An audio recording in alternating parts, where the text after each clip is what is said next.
दोस्तों, आज मेरा मन बहुत खुश है। आज सुबह-सुबह एक कॉल आया, करीब 10 साढ़े 10 बजे के आसपास। उस टाइम पर मैं मोस्टली सो रही होती हूँ। आधी जागी, आधी सोई, रात को काम भी करती हूँ। तो मोस्टली मेरा सुबह लेट उठने का ही होता है। वो जो कॉल आया, वो एक राहुल नाम का लड़का है, उससे मेरी रेगुलर बातचीत होती है। कुछ काउंसलिंग्स चल रही हैं उसकी, तो उसके रिगार्डिंग हमारी बातचीत हुई। उसने जो मेरी आँखें आधी बंद ही थी, आप समझिए। थोड़ा-सा नींद में थी। मैंने फ़ोन उठाया और उसने मुझे बोला, "मैडम, मुझे बात समझ में आ गई है कि मैं कहाँ पर अटका हुआ हूँ।" मतलब ये बात सुनते ही ना एकदम मेरी भी आँखें खुल गई। ये क्या कहना चाह रहा है? जो बच्चा हर रोज़ परेशान है, मैडम मुझे समझ नहीं आ रहा, मैं कैसे पीछे हटूँ? वो तो छोड़ गई और मैं उसे समझा-समझा के परेशान हो गई। कहता मैडम मुझे ये रात को बात समझ में आ गई। मैंने आपका लाइव वाला सेशन देखा, उस दिन वो मिस कर गया था, लाइव में नहीं था। कह रहा कि इंसान ना किसी और के पीछे भागता रहता है और इसीलिए वो इंसान आगे भाग रहा होता है। अब मुझे ये समझ में आ गया कि जब तक मेरी कोई औकात नहीं है, जब तक मेरा कोई वजूद नहीं है, वो ऐसे ही भागती रहेगी आगे। मतलब वो बोले जा रहा था, हर रोज़ मैं उसे समझाती रहती थी, वो हाँ जी मैडम, हाँ जी मैडम। आज मैं सुन रही थी और वो बोले जा रहा था। ये कहो कि उसने मुझे क्या-क्या समझा डाला कि मुझे बहुत अच्छे से समझ में आ गया है मैडम, अब मुझे ज़िंदगी में क्या करना है।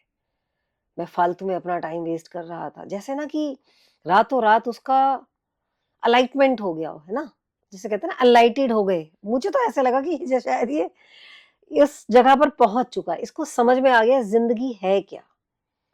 जो इंसान हमें छोड़कर जाता है, हम उसके पीछे भाग रहे होते हैं, रो रहे होते हैं। कोई सामने वाला समझा रहा है, समझ भी नहीं आ रही बात। अब मैं आपसे डिस्कस करती हूँ, बात करती हूँ, मेरी 100% बात आपको अच्छी तो लगती है, कोशिश भी करते हो। लेकिन वो स्टेप आप नहीं ले पा रहे क्योंकि आपको यहाँ पर ना खुद ही बिठाने की ज़रूरत है ना? तो उस लड़के को ये समझ में आ चुका और मुझे इतनी खुशी हुई, इतनी ज़्यादा खुशी हुई ना, तो मैं ये सोच रही थी कि देखो इनडायरेक्टली हम सभी लोग ना कैसे एक-दूसरे से जुड़े हुए हैं, एक परिवार की तरह, एक दोस्त की तरह एक-दूसरे का हाथ पकड़कर हम लोग चल रहे हैं। अब उस बच्चे ने उसके ये फीलिंग सबसे पहले मेरे साथ शेयर की। कहता मैम आपने उस समय पर मुझे समझाया, जब मैं अपने दोस्तों को नहीं बता सकता था, अपनी फैमिली में डिस्कस नहीं कर सकता था। लेकिन हर सुख-दुख, आँसू मैंने आपके साथ साझा किए। दोस्तों ये फीलिंग ना मैं शायद आपको अपने शब्दों में ना समझा पाऊँ। मेरा मन इतना खुश हो गया, इतना भावुक हो गई मैं आज कि देखो ये है मेरी फैमिली, ये है मेरे लोग, ये है मेरे बच्चे, ये है मेरे भाई-बहन। वो बच्चा आज मुझसे प्रॉमिस करके गया है कि मैम मैं अपने एग्ज़ाम की तैयारी बहुत अच्छे से करूँगा और मैं एसडीएम बन के दिखाऊँगा। वो कुछ एसडीएम की पोस्ट के लिए कुछ अप्लाई कर रहा है और कुछ के शायद कुछ 2-3 कुछ एग्ज़ाम्स होते हैं। तो उसने बताया कि मैम मैं पहला एग्ज़ाम क्लियर कर चुका हूँ, लेकिन उस लड़की को इतना सब्र नहीं है, कहती है तेरे पास कुछ नहीं है, तेरी औकात ही नहीं है, तू कुछ कर भी नहीं सकता ज़िंदगी में। वो लड़का बोलता है मैं पहला एग्ज़ाम क्लियर कर चुका हूँ, 2 एग्ज़ाम और है मेरा साथ तो दे दे। जब तक तो मेरे साथ रह, मेरा सपना तो मत तोड़, मैं टूट के बिखर जाऊँगा, मैं किसी लायक नहीं रहूँगा। लेकिन वो उस लड़की ने उसकी एक नहीं सुनी और अब उस लड़के को ये एहसास हुआ, उस बच्चे को ये एहसास हो गया है कि अपने हिस्से की लड़ाई तो हमें अकेले ही लड़नी पड़ती है। इतना अच्छा लगा ना मुझे आज। हमारे पास देखिए 2 रास्ते होते हैं। सभी के साथ कुछ ना कुछ ज़िंदगी में बुरा होता ही है। अब उस बुरा होने के बाद हमारे पास ये चॉइस होती है कि हम टूट-कर, बिखर-कर, रो-कर, पिट-कर एक कमरे में बढ़ जाएँ, डिप्रेशन में आ जाएँ, अपनी ज़िंदगी को ख़त्म कर लें और दूसरा एक रास्ता होता है कि हम फिर से उठें, फिर से खड़े हों, आँसू अपने आप पोंछें हम अपने, क्योंकि किसी के आँसू पोंछने से कभी भी हल नहीं निकलने वाला। अपने आँसू अपने आप पोंछें, खड़े होकर, सिमट कर, जुड़कर फिर से चलने की कोशिश करें। वो जो पहला स्टेप होता है ना, वो बहुत मुश्किल होता है, बहुत मुश्किल होता है।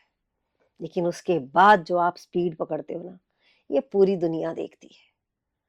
हार कर बैठने की बजाय हमें आगे का रास्ता चूज़ करने की ज़रूरत होती है और फिर एक दिन ऐसा आता है कि ये पूरी दुनिया आपको फ़ॉलो करती है। देखो फ्रेंड्स, आपकी अपनी चॉइस है। डिप्रेशन में आ जाओ, जब तक आप अपने आप को कमांड नहीं दोगे ना, तब तक कुछ भी नहीं होने वाला। डिप्रेशन में आना है, अपनी ज़िंदगी खराब करनी है, करियर बिल्कुल ज़ीरो कर देना है, आपकी चॉइस है, आपकी लाइफ़ है, खराब करो।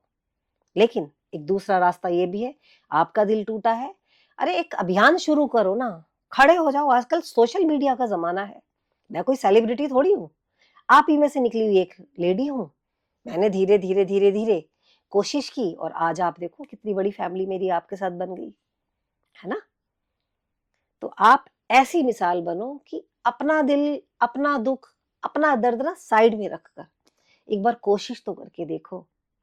शायद आप हज़ारों, लाखों लोगों की ज़िंदगी के लिए एक आदर्श बन सकते हो। उनकी तकलीफ़ों को दूर करने की कोशिश तो करके देखो। मैं आपको गारंटी दे सकती हूँ, आपका दुःख, दर्द सब कुछ खत्म हो जाएगा और आप इतना बड़ा सुकून पाओगे ना कि शायद ज़िंदगी में आप कुछ भी कर लो, वो आपको कभी नहीं मिल सकता। जो भाव, जो सुकून, जो तसल्ली, जो मज़ा, जो आनंद हमें किसी और को सर्व करके मिलता है ना, किसी भी चीज़ में नहीं मिल सकता। लेकिन इस बात को जानने के लिए, मानने के लिए ना, हमें एक दर्द से होकर तो गुज़रना ही पड़ता है।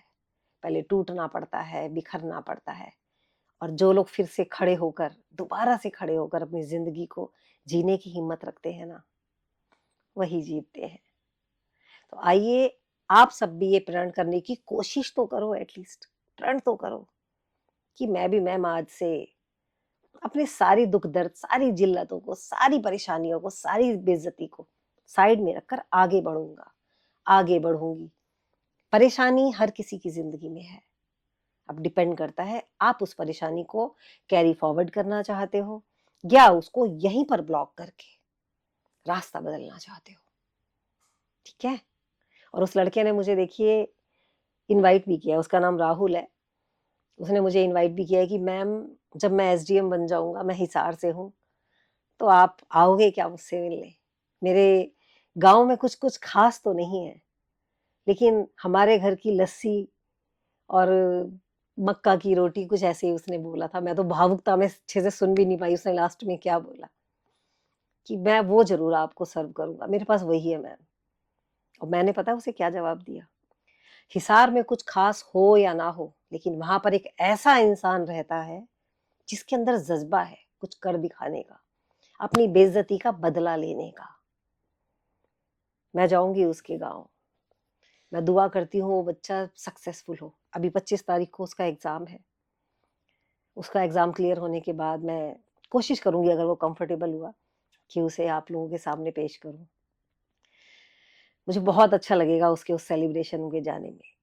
और मेरे लिए तो वो हिसार की शान है ना, एक बच्चा जो रोता बिलखता, ज़िंदगी से हारने लगा था, आज वो खड़ा होकर आगे बढ़ने की हिम्मत रख रहा है।